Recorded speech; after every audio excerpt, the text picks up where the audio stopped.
여러분께서 TV나 뉴스에서 보는 정치는 어쩌면 잘 짜여진 한 편의 연극일지도 모릅니다. 진짜 정치는 무대 뒤, 보이지 않는 곳에서 벌어지기 때문입니다.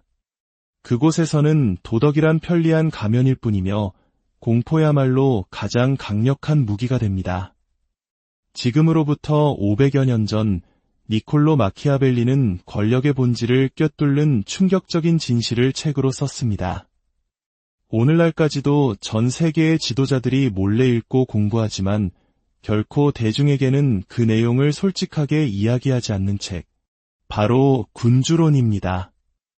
이 책에는 우리가 흔히 생각하는 이상적인 리더십이나 숭고한 가치는 존재하지 않습니다. 오직 권력 그 자체, 그리고 그 권력을 어떻게 획득하고 유지하며 지켜낼 것인가에 대한 냉혹한 현실만이 담겨 있을 뿐입니다. 대중을 통제하는 은밀한 방법들, 때로는 잔인함이 왜 선행보다 효과적인지, 적을 단순히 이기는 것이 아니라 공포 아래에 두는 것이 왜 더 중요한지에 대해 적나라하게 이야기합니다. 만약 여러분께서 정치 지도자들이 오직 국민을 위해 봉사한다고 믿고 계셨다면 오늘 이 이야기는 그 환상에서 여러분을 깨어나게 할 것입니다. 이것은 권력의 민낯을 드러내는 보고서이자 한번 그 내용을 알고 나면 다시는 예전과 같은 눈으로 세상을 볼 수 없게 만드는 위험한 지혜입니다. 이 금단의 지식을 함께 탐험하기에 앞서 지혜는 나눌수록 빛난다고 믿으신다면 구독과 좋아요로 저희의 여정을 응원해 주십시오. 이야기가 여러분께 세상을 보는 새로운 눈을 선물하기를 바랍니다. 제1장 권력은 어떻게 유지되는가? 왕이 바뀌든 나라가 바뀌든 권력의 본질은 쉽게 변하지 않습니다. 예를 들어 한 지역에서 수십 년간 특정 가문이 국회의원 자리를 독점해왔다고 상상해 보십시오. 그러다 어느 날 완전히 새로운 인물이 선거에서 승리합니다. 하지만 놀랍게도 사람들은 여전히 과거의 방식과 규칙에 따라 살아갑니다. 왜일까요? 권력은 단순히 사람의 얼굴이 바뀐다고 해서 바뀌는 것이 아니기 때문입니다. 권력은 시스템 그 자체에 뿌리내리고 있습니다. 마키아벨리는 군주론의 첫 장에서 바로 이 점을 지적합니다. 권력을 이해하려면 먼저 권력의 종류를 알아야 한다고 말이죠. 그는 권력을 크게 두 가지로 나누었습니다.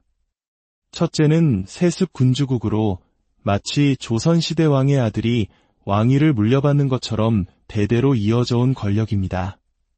둘째는 신생 군주국으로 전쟁이나 교활한 책략 혹은 시민들의 지지를 통해 새롭게 얻은 권력입니다. 예를 들어 한국의 재벌 가문에서 아들이 아버지의 회사를 물려받는 것은 세습된 권력이라 할 수 있습니다. 반면 아무런 정치적 기반 없이 스스로의 힘으로 정당을 창설하고 대통령이 된 인물이 있다면 그것이 바로 새로운 권력입니다. 그렇다면 질문은 이것입니다. 세습된 권력을 지키는 것이 더 쉬울까요? 아니면 새롭게 얻은 권력을 지키는 것이 더 쉬울까요? 마키아벨리는 단호하게 말합니다. 세습된 권력을 유지하는 것이 훨씬 쉽다고 말입니다. 왜냐하면 사람들은 이미 그 가문에 익숙하고 사회 시스템 역시 그들에게 맞춰져 있기 때문입니다. 하지만 새로운 권력은 거대한 도전에 직면합니다. 사람들은 끊임없이 과거의 지도자와 비교하고 기존 세력의 저항은 상상 이상으로 거세며 무엇보다 자신만의 시스템을 맨 땅에서부터 새로 구축해야만 합니다. 여러분이 다니는 회사에 오랫동안 군림해온 부사장이 있었다고 생각해 보십시오. 그는 다소 부패했지만 모든 직원들과 안면이 있고 일처리 방식도 익숙합니다. 그러다 어느 날 아주 유능하고 정직한 새로운 인물이 부사장으로 부임했습니다. 그는 기존의 낡은 시스템을 이해하려 하지 않고 오직 자신의 이상에 따라 모든 것을 한 번에 바꾸려 했습니다. 결과는 어땠을까요?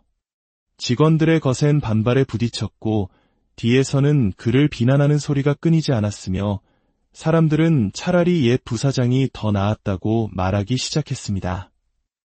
이것이 바로 새로운 권력이 마주하는 현실입니다. 낡은 감정은 사람들의 마음속에 여전히 살아 숨쉬고 있기 때문입니다. 마키아벨리는 여기서 한 가지 더 중요한 사실을 덧붙입니다.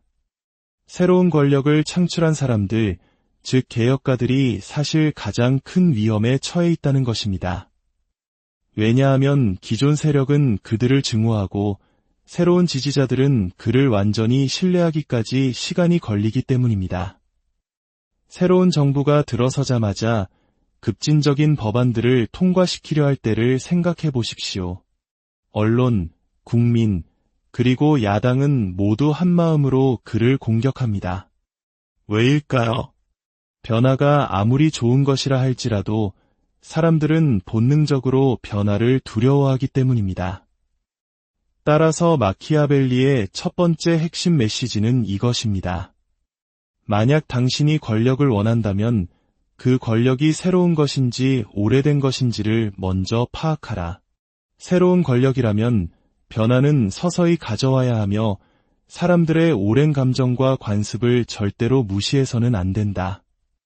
결론적으로 권력은 단순히 의자에 앉는 행위가 아닙니다. 그것은 사람들의 마음을 다루는 고도의 심리학입니다. 그리고 그 심리를 이해하지 못한다면 사람들은 결코 당신을 받아들이지 않을 것입니다. 마키아벨리는 이렇게 말했습니다. 인간은 아버지를 죽인 원수는 용서해도 자신의 재산을 빼앗은 원수는 용서하지 못한다. 권력을 바꾸려는 자는 바로 이 인간의 본성을 가장 먼저 이해해야만 합니다. 제2장 물려받은 왕관의 무게를 견디는 법. 마키아벨리는 세습된 권력을 운영하는 것이 겉보기에는 쉬워 보이지만 실제로는 그곳에도 교묘한 함정들이 도사리고 있다고 말합니다. 아들이 아버지의 왕좌를 물려받았을 때 사람들은 모든 것이 예전과 똑같이 유지되기를 기대합니다. 만약 아주 작은 것이라도 바뀐다면 즉시 아버지와 아들을 비교하기 시작합니다. 한 유명 기업의 회장이 아들에게 경영권을 물려주는 경우를 보셨을 겁니다. 사람들은 곧바로 말하기 시작합니다. 아버지만 하나들이 없네. 즉, 사람들은 과거의 그림자를 쉽게 잊지 못하고 새로운 지도자를 언제나 그 과거의 잣대로 평가한다는 것입니다. 마키아벨리는 세습 권력을 지키기 위해 세 가지가 필수적이라고 조언합니다. 첫째, 기존의 법과 규칙을 존중하고 따르는 모습을 보여주어라. 둘째, 대중에게 친숙함과 안정감을 느끼게 하라. 셋째, 당신 주변의 조언자들, 즉 신하들을 끊임없이 경계하라. 만약 새로운 왕이 갑자기 가혹한 세금을 부과한다면 백성들은 즉시 불평할 것입니다. 선왕께서는 우리에게 이러지 않으셨다. 그렇기 때문에 마키아벨리는 이렇게 말합니다. 안정된 시스템에 갑작스러운 변화를 가져오지 마라.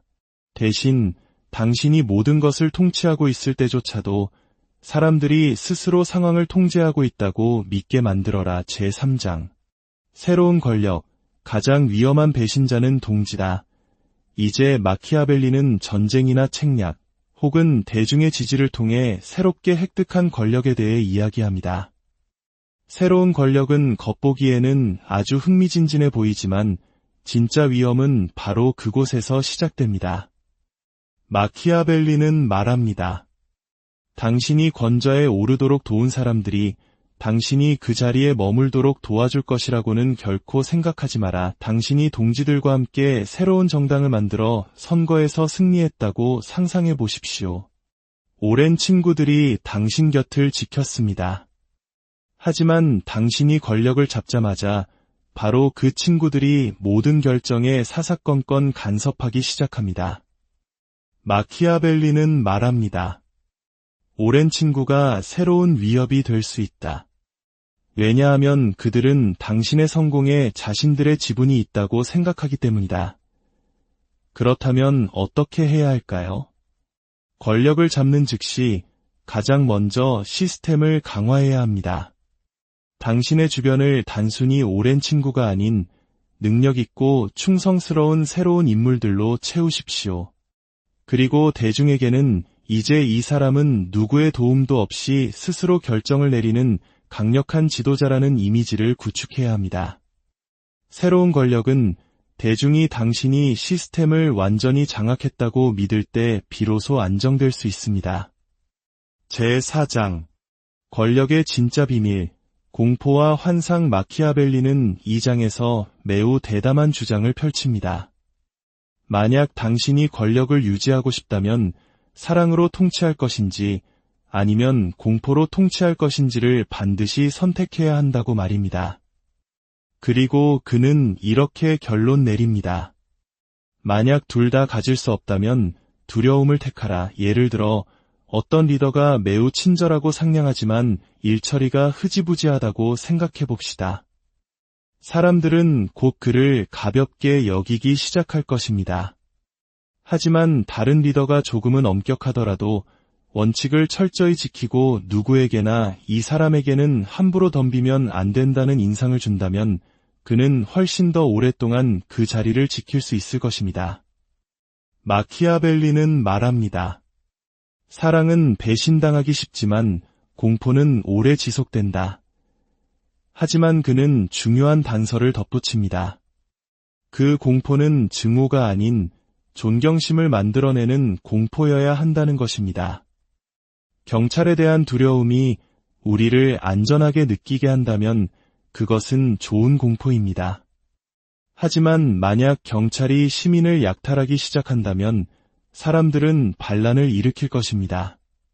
따라서 군주나 지도자는 자신이 대중의 안녕을 위해 어쩔 수 없이 엄격해졌다는 환상을 만들어내야 합니다. 사실 진정으로 엄격함을 보여줄 수 있는 자만이 권력을 오랫동안 유지하는 법을 아는 자입니다. 제5장 낡은 왕을 제거했다면 그 뿌리까지 뽑아내라. 마키아벨리는 만약 당신이 기존의 왕이나 권력을 무너뜨렸다면 단순히 얼굴만 바꾸는 것으로는 아무것도 해결되지 않는다고 경고합니다. 그의 사상, 그의 사람들, 그의 시스템, 그 모든 것을 제거해야만 합니다. 수십 년간 한 정당이 다스리던 도시에 새로운 시장이 당선되었다고 상상해 보십시오. 하지만 새로운 시장은 기존의 공무원들을 그대로 유임시키고 법규도 크게 바꾸지 않았습니다. 어떤 일이 벌어졌을까요?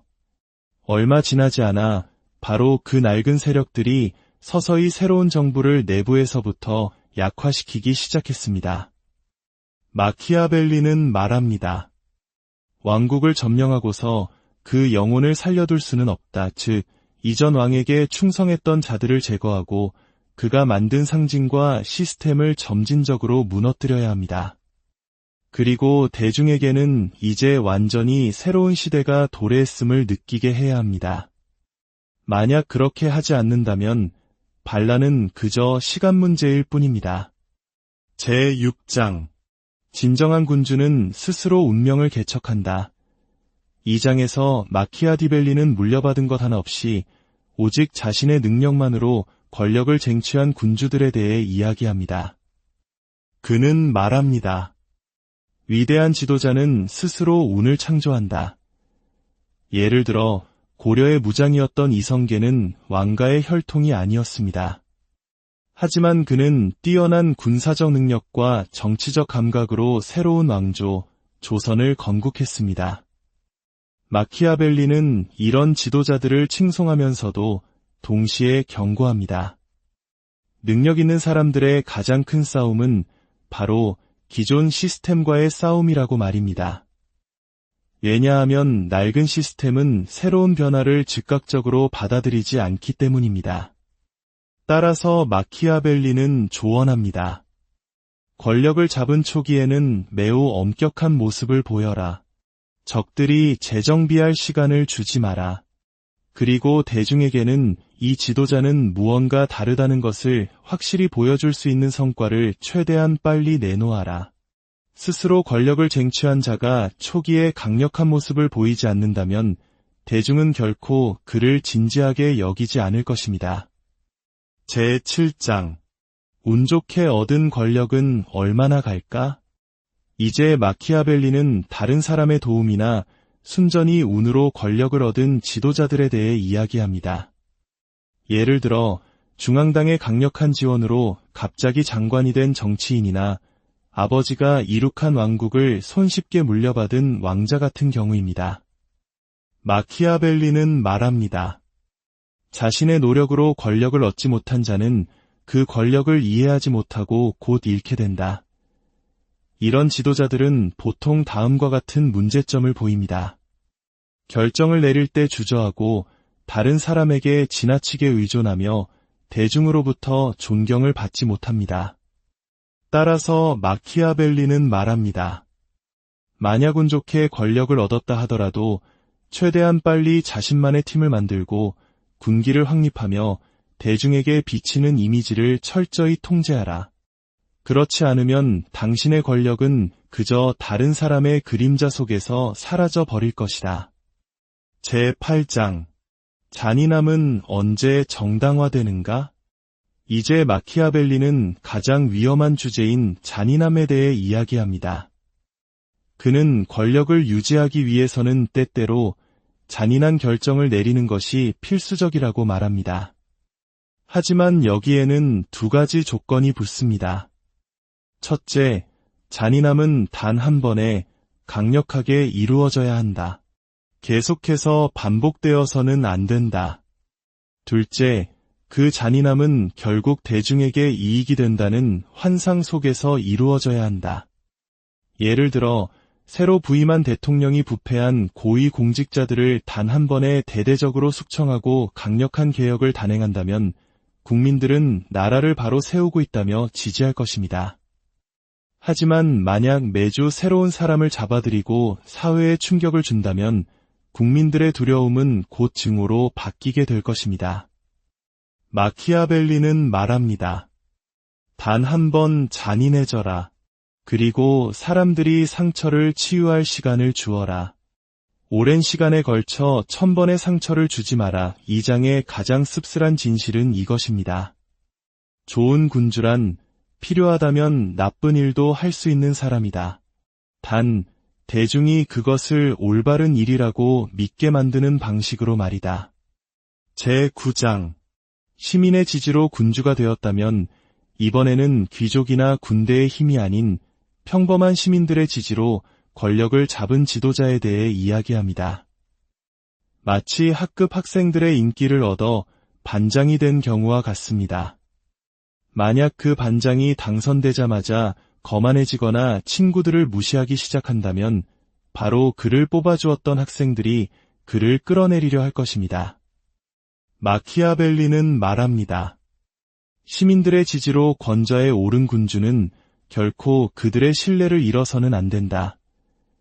이런 지도자들은 두 가지를 명심해야 합니다.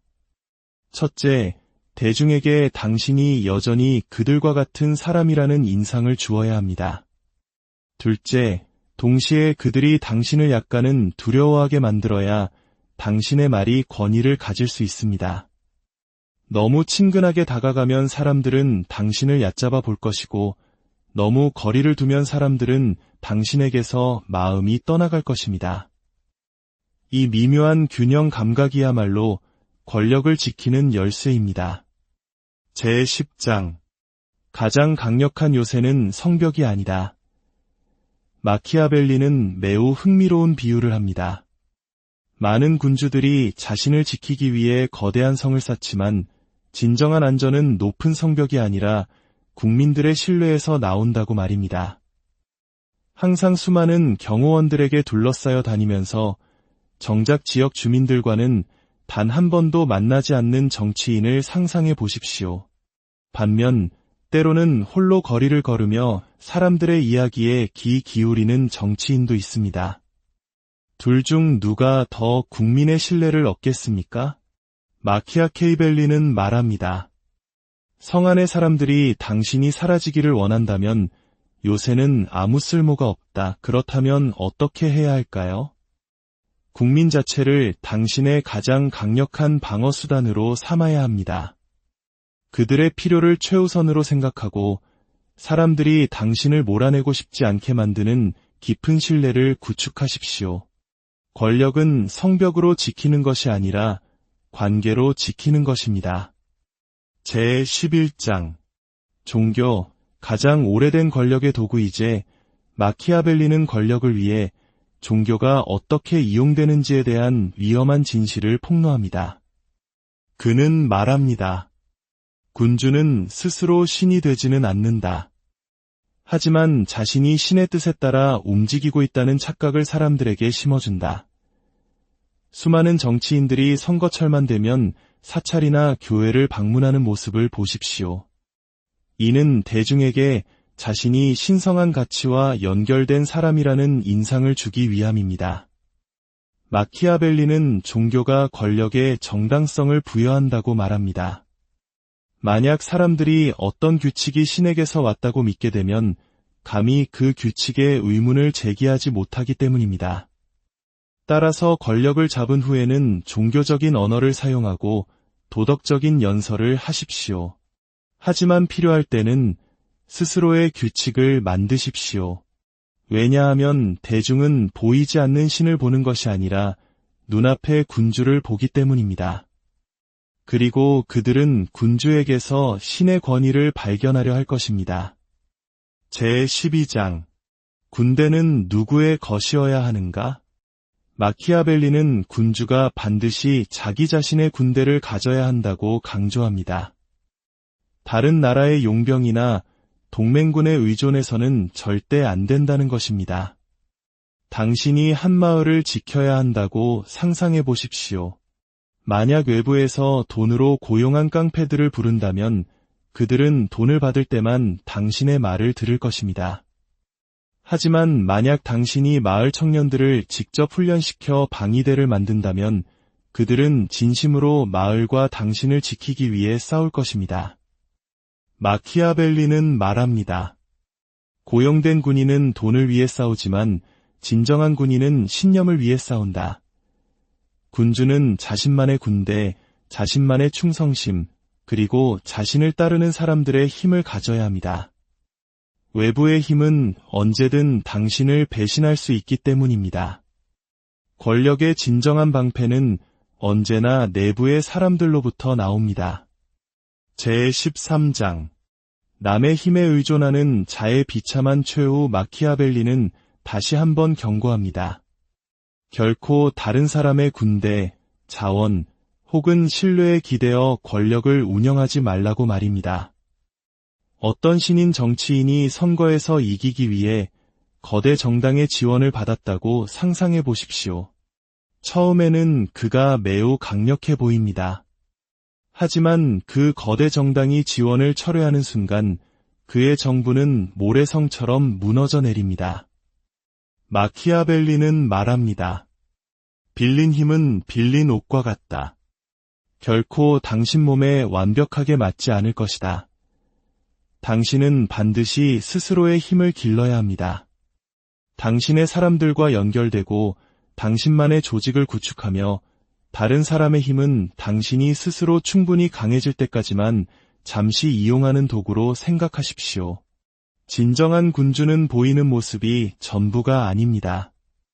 아무도 그를 몰아내고 싶어하지 않게 만들고 설령 원하더라도 감히 몰아낼 수 없게 만드는 자가 진정한 군주입니다. 제14장 평화로운 시대에 전쟁을 준비하라. 이제 마키아벨리는 평화로운 시기에도 끊임없이 전쟁을 준비하는 군주에 대해 이야기합니다. 그는 말합니다. 진정한 군주는 평화의 시기에도 전쟁을 생각한다. 임기 5년 내내 좋은 연설만 하다가 갑자기 국가적 위기가 닥쳤을 때 혼란에 빠지는 지도자를 생각해 보십시오. 그는 군주가 아니라 관객일 뿐입니다. 반면 현실을 냉철하게 파악하고 모든 가능한 시나리오에 대한 대비책을 세워두며 잠재적인 적들을 미리 파악하고 있는 지도자야말로 권력을 지킬 힘을 가진 자입니다. 마키아벨리는 말합니다. 무기는 칼이나 총뿐만이 아니다. 이기를 예측하고 대비하는 정신 상태 또한 강력한 무기다. 오늘 준비하지 않는 지도자는 내일 가장 손쉬운 공격 목표가 될 뿐입니다. 제15장 착한 사람이 될 것인가, 영리한 사람이 될 것인가. 드디어 마키아벨리 사상의 가장 논쟁적인 부분에 도달했습니다. 그는 단도직입적으로 말합니다. 만약 당신이 언제나 착한 사람으로만 남으려 한다면 정치판에서 결코 살아남지 못할 것이라고 말입니다. 매우 정직한 공무원이 모든 서류를 원칙대로만 처리한다고 상상해 보십시오. 주변의 부패한 동료들은 그를 끊임없이 괴롭히고 결국 다른 곳으로 쫓아내 버릴 것입니다. 마키아벨리는 말합니다. 군주는 선함이 약점이 될 때 선하지 않는 법을 배워야 한다. 이것은 당신이 악해져야 한다는 의미가 아닙니다.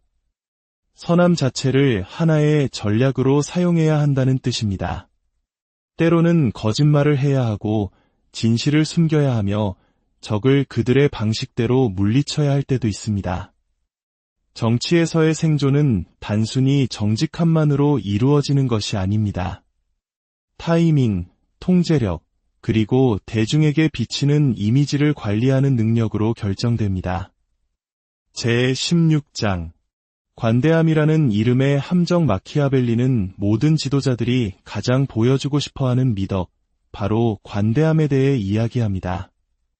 그는 말합니다. 만약 당신이 계속해서 돈이나 선물을 나누어 준다면 사람들은 그것을 당연하게 여기고 항상 받기만을 기대하게 될 것입니다. 선거 때마다 유권자들에게 무료로 선물을 나누어 주는 정치인을 생각해 보십시오. 사람들은 처음에는 기뻐하지만 점차 그것에 의존하게 됩니다. 그러다 어느 날 그가 선물을 주지 않으면 바로 그 사람들이 그를 무자비한 사람이라고 비난하기 시작합니다. 마키아벨리의 조언은 이렇습니다. 필요 이상으로 베풀지 마라. 당신이 관대한 사람이라는 환상은 유지하되 실제로는 자원을 아껴두었다가 정말 필요할 때 사용하라. 군주는 겉으로는 관대해 보여야 하지만 속으로는 현명하고 계산적이어야 합니다. 제17장 공포 대 사랑, 최후의 승자는 다시 한번 마키아벨리는 씁쓸한 진실을 이야기합니다. 군주는 두려움으로 통치할 것인가, 사랑으로 통치할 것인가를 결정해야 합니다. 그리고 그는 결론 내립니다. 둘 다 될 수 없다면 두려움을 받는 쪽이 더 안전하다. 모두의 친구가 되고 싶어하는 리더를 상상해 보십시오.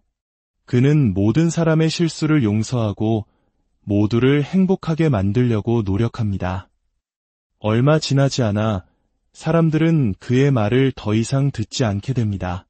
반면 규율을 중시하고 옳고 그름을 분명히 하기 위해 때로는 엄격한 모습을 보이는 리더가 있습니다. 사람들은 그를 두려워하지만 동시에 존경합니다. 마키아벨리는 말합니다. 사랑은 쉽게 배신당할 수 있지만 두려움은 좀처럼 배신당하지 않기 때문에 때로는 더 오래 지속된다. 하지만 그는 분명히 선을 긋습니다. 그 두려움은 결코 증오로 변해서는 안 된다. 필요 이상으로 가혹한 모습을 보이지 말고 당신의 결정이 정의롭다는 것을 대중에게 납득시켜 그 두려움이 오직 사회 질서를 위한 것이라고 믿게 만들어라. 제18장 진실과 거짓, 정치에는 얼마만큼의 진실이 필요한가? 마키아벨리는 이 장에서 직설적으로 말합니다. 군주는 진실해 보여야 하지만 필요하다면 거짓말도 할 줄 알아야 한다. 선거운동 기간에 엄청난 공약들을 내세웠던 정치인을 생각해 보십시오. 하지만 권력을 잡은 후에는 그 약속들을 거의 지키지 않습니다. 사람들은 분노하지만 시간이 지나면 놀랍게도 그에게 다시 표를 줍니다. 왜일까요? 그 정치인이 스스로를 깨끗하고 유능한 인물로 포장하는 데 성공했고 사람들의 감정을 읽는 데 능숙하기 때문입니다. 마키아벨리는 말합니다. 군주는 위장하는 법을 알아야 한다. 진실이 통치에 항상 유용한 것은 아니다. 그는 군주가 사자의 힘과 여우의 교활함을 모두 가져야 한다고 말했습니다. 속임수를 간파하고 때로는 속임수를 사용할 줄도 알아야 합니다. 하지만 모든 행동은 언제나 도덕적인 것처럼 보이는 환상을 유지해야 합니다. 정치에서 살아남는 진실은 사람들이 듣고 싶어하는 진실뿐입니다. 제19장 가장 큰 위험은 외부의 적이 아니다. 마키아벨리는 군주의 권력이 외부의 적이 아닌 바로 내부 사람들, 즉 국민과 신하들의 불만 때문에 무너진다고 단언합니다. 자신의 부하 직원들을 항상 질책하고 모욕하는 상사를 생각해 보십시오. 얼마 지나지 않아 부하 직원들은 그에 대항하는 비밀스러운 그룹을 만들 것입니다. 그리고 그 상사가 아주 작은 실수라도 저지르는 날 모두가 힘을 합쳐 그를 끌어내릴 것입니다. 마키아벨리는 말합니다. 군주는 자신의 신하와 조언자들을 항상 경계해야 한다. 그들에게 적절한 권한을 주되 통제권은 절대로 놓아서는 안 된다. 그리고 무엇보다 중요한 것은 대중들 사이에서 자신의 이미지를 긍정적으로 유지하는 것이다. 권력이라는 성벽은 언제나 안에서부터 무너지는 법입니다. 따라서 당신의 사람들을 결코 가볍게 여기지 마십시오. 제20장 음모, 권력, 그리고 최후의 교훈 마키아벨리의 마지막 장은 권력의 가장 깊은 심연을 드러냅니다.